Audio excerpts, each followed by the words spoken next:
Do you think PBBM will allow him back?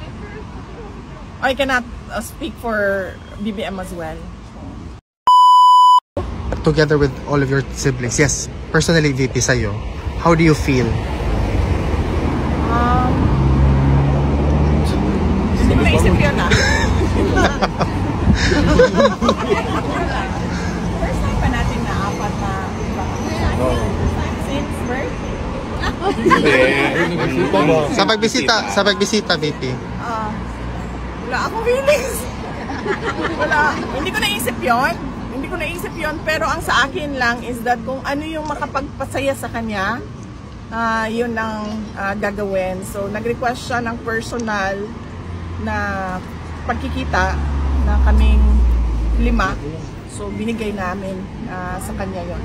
Thank you, VP. VP, first time kasi na nakapanayan kayo since the dismissal of the impeachment, no? Ano yung naging reaction niya and any advice si Tatay Digong sa inyo now that impeachment was dismissed, although there is a pending MR? Tagal na nun Wait lang. Na-inform mo siya, diba, no? Oo. I think, ano sinabi? Hindi kasi na-discuss yung extremely proud. Ayun, yun yung sinabi. Extremely proud. Hindi kasi kami nagkausap nung dismissal ng impeachment. Visit ata ni Kitty yun and siya yung nagbigay ng news kay President Duterte. Any advice for your future political plans? Si Tatay Digong? Wala kami pinag-usapan na 2028 elections kanina. VP, on a completely different matter, the lead counsel attorney Nicholas Kaufman made mention that he is appealing or he's waiting for the government of Bongbong Marcos to schedule an appointment for him to negotiate because he wants the immediate return of your father during that time today daw. What is your...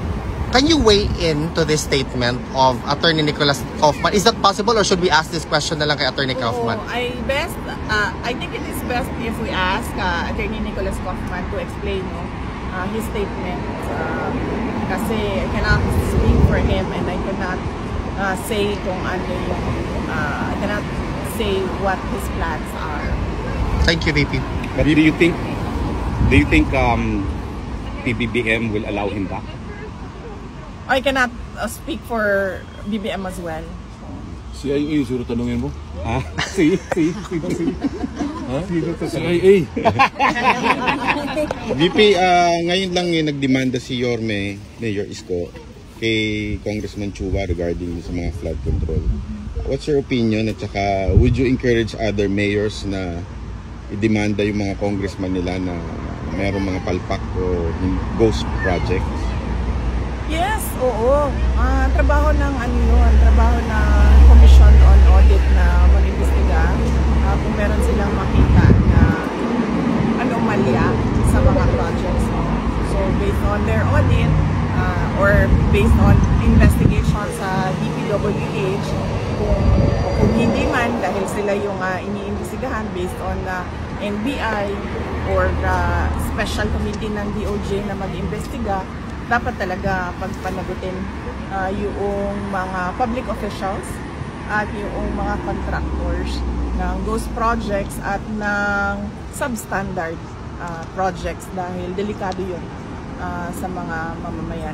At saka huwag tayo tumigil sa flood control projects dahil noong 2024, last year, nagsabi na ako, sa school building program pa lang ng Department of Education, pinaghati-hatian na ng members of the House of Representatives, pero walang nag-react. Hanggang ngayon, walang nagsasalita, walang nag-iimbestiga. Hindi lang...